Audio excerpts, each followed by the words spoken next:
সূৰ্যই যদি আপোনাক জগায় আপুনি কেতিয়াও সফল হ'ব নোৱাৰে, কিন্তু আপুনি যদি সূৰ্যক জগায় 100% সফল হ'ব।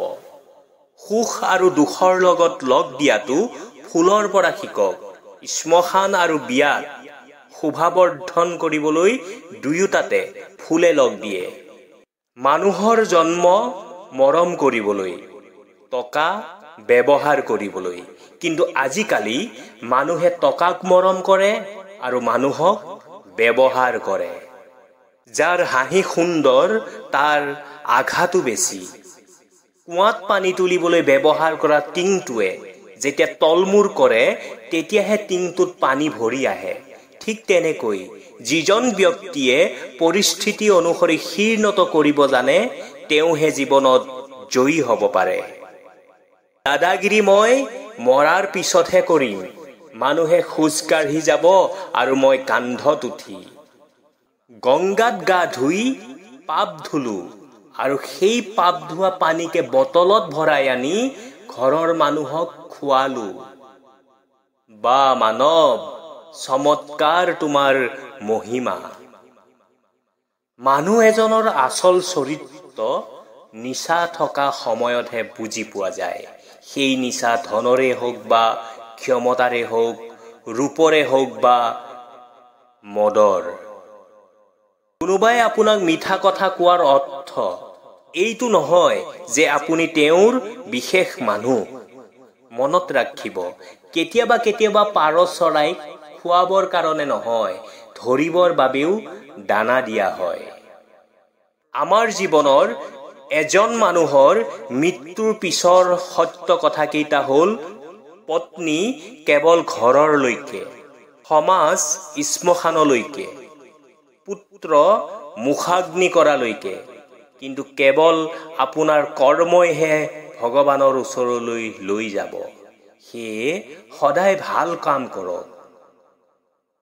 কোৱা হয় শব্দত দাঁত নাথাকে, কিন্তু যেতিয়া শব্দই কাটে কষ্ট বহুত হয়। আৰু কেতিয়াবা কেতিয়াবা এনেকুৱা হয় যে জীৱনটো শেষ হৈ যোৱাৰ পিছতো হয়তো সেই কষ্ট শেষ নহয়। সেয়ে জীৱনত যি কথা ক'ব সদায় মিঠাকৈ ক'ব। জীৱনৰ এটা তিতা সত্য কথা, যদি আপুনি কেতিয়াবা বৃদ্ধাশ্ৰমলৈ যায়, তাত থকা যিকোনো এজন বৃদ্ধক সুধিব আপোনাৰ ল'ৰাই কি কৰে, উত্তৰ আহিব, মোৰ ল'ৰা অফিচাৰ, মোৰ ল'ৰা ডাক্তৰ, উকিল, ইঞ্জিনিয়াৰ বা প্ৰফেচৰ। কিন্তু আপুনি এনেকুৱা এজনো বৃদ্ধ লোক নাপাব যিয়ে ক'ব মোৰ ল'ৰাটো অশিক্ষিত, দুখীয়া। অশিক্ষিত আৰু দুখীয়াৰ মাক দেউতাকে কেতিয়াও বৃদ্ধাশ্ৰমত প্ৰৱেশ কৰিব লগা নহয়। এইটো এটা আধুনিক যুগৰ সত্য কথা। কাপোৰ হৈ গ'ল সৰু, লাজ ক'ৰ পৰা আহিব? ৰুটি বেদ হৈ গ'ল, শক্তি ক'ৰ পৰা আহিব? ফুল হৈ গ'ল প্লাষ্টিকৰ, সুগন্ধ ক'ৰ পৰা আহিব? চেহেৰা হৈ গ'ল মেকআপৰ, ৰূপ ক'ত থাকিব? শিক্ষক হৈ গ'ল টিউচনৰ, বিদ্যা ক'ৰ পৰা আহিব? মানুহ হৈ গ'ল টকাৰ, দয়া ক'ৰ পৰা আহিব? বেয়াটো নিজৰ মাজত বিচাৰক আৰু ভালটো বিচাৰক সদায় আনৰ মাজত। এইটোৱেই জীৱনৰ আচল উপাৰ্জন, যিটো আপোনাৰ লগত যাব।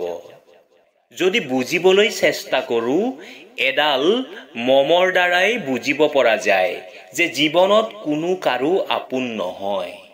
কাৰণ মমডালৰ ভিতৰত থকা সূতাডালেই গোটেই মমডাল জ্বলাই শেষ কৰি দিয়ে। গীতাত কোৱা হৈছে যে ধনতকৈ জ্ঞান অধিক উত্তম। কাৰণ ধনক আপুনি ৰক্ষা কৰিব লাগে, কিন্তু জ্ঞানে আপোনাক ৰক্ষা কৰে। কষ্ট আৰু ভাল পোৱা কেতিয়াও আনৰ আগত প্ৰকাশ নকৰিব, কিয়নো কষ্ট প্ৰকাশ কৰিলে হাঁহিৰ পাত্ৰ হ'ব আৰু ভাল পোৱা প্ৰকাশ কৰিলে অৱহেলাৰ পাত্ৰ হ'ব। পৃথিৱীত মানুহেই একমাত্ৰ প্ৰাণী যি কেতিয়াও সন্তুষ্ট নহয়। কোনোবাই দুখত থাকিলে আঁতৰি যায় আৰু কোনোবাই উন্নতি কৰিলে জ্বলে। ঠেক মনৰ মানুহবিলাকেই আনক সমালোচনা কৰে। ভাল মনৰ মানুহেতো সদায় আনৰ ভাল হোৱাটো বিচাৰে। মুখৰ কথাবোৰ যিমানেই চিধা আৰু স্পষ্ট হ'ব, সিমানেই তোমাক ভাল পোৱা মানুহৰ সংখ্যা কমি যাব। জীৱন ভৱিষ্যত বা অতীতত নাথাকে। জীৱন কেৱল বৰ্তমানত থাকে। সেয়ে বৰ্তমানত জীয়াই থাকক। প্ৰেম এনেকুৱা এটা অনুভৱ যিয়ে মানুহক কেতিয়াও হাৰিব নিদিয়ে, আৰু ঘৃণা এনেকুৱা এটা অনুভৱ যিয়ে মানুহক কেতিয়াও জিকিব নিদিয়ে। যিসকলে আপোনাক ভাল নাপায়, সেইসকলৰ কাৰণে আপুনি ভাল হোৱাৰ কোনো দৰকাৰ নাই। কিন্তু সেইসকলৰ পৰা সদায় সাৱধানে থাকক, যিয়ে আপোনাক ভাল পোৱাৰ নাটক কৰে। কাৰোবাক ভাল পোৱা দিলে সীমাহীনভাৱে দিয়ক, কাৰণ সীমা আৰু পৰিধিৰ মাটিৰ থাকে, হৃদয়ৰ নহয়। আজিকালি সঁচা কথা কোৱাটোতো বাদেই, সঁচা কথা শুনিবলৈও মানুহে ভাল নাপায়। সময় সলনি হয়। সেয়ে নিজৰ ভাল দিনত এনে কাম নকৰিব। বেয়া দিন আহিলে যাতে ভাল মানুহবোৰে আপোনাৰ লগ এৰি নাযায়। সদায় এটা কথা জীৱনত মনত ৰাখিব, যিবোৰ মানুহে বিনা পৰিশ্ৰমে ভগৱানৰ পৰা সুখ বিচাৰি থাকে, সেইবোৰ মানুহে সেইখিনিহে পায় যিমানখিনি ভিক্ষাৰীয়ে ভিক্ষা হিচাপে পায়। সেয়ে মূল্য পাবলৈ হ'লে সদায় প্ৰস্তুত থাকিব। নিজকে কেতিয়াও নিৰাশ হোৱাৰ অনুমতি নিদিব। যদি কেতিয়াবা কোনোবাই তোমাক সৰু বুলি ভাবে, তেতিয়া জানিবা তুমি তাতকৈ অনেক ওপৰত আছা। ভুল সেইসকলে কৰে যি কৰ্ম কৰে। অকৰ্মণ্যবোৰেতো নিজৰ জীৱনটো আনৰ ভুল দেখিয়েই পাৰ কৰে। সুযোগ বিচৰাতকৈ সুযোগৰ বাবে নিজকে প্ৰস্তুত কৰক। অপমান কৰিবলৈ যোগ্যতা নালাগে, কিন্তু সন্মান কৰিবলৈ শিক্ষা লাগে। মনটো পৰিষ্কাৰ কৰি ৰাখা, কাৰণ শেষৰ হিচাপটো অৰ্থৰ নহয়, কৰ্মৰহে হয়। টকা পইচা নাথাকিলে কেতিয়াও দুখীয়া নহয়।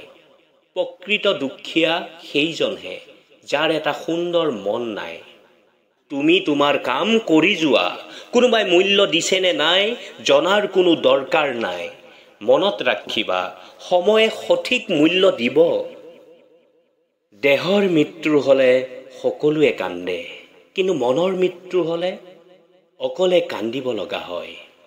তোমাৰ চেষ্টা কোনো নেদেখে যদি তুমি সফল নোহোৱা। বেছি দুখ তেতিয়াই লাগে যেতিয়া আপোন মানুহবোৰে পৰিস্থিতি নুবুজি ভুল বুজে। আপোনাৰ জীৱনত বাৰে বাৰে কোনো নাহে, সেয়ে সেই মানুহবোৰৰ যত্ন লওক যিবোৰ আপোনাৰ লগত আছে। হাৰি যোৱাটো জীৱন নহয়, যুঁজ কৰি জীয়াই থকাটোহে জীৱন।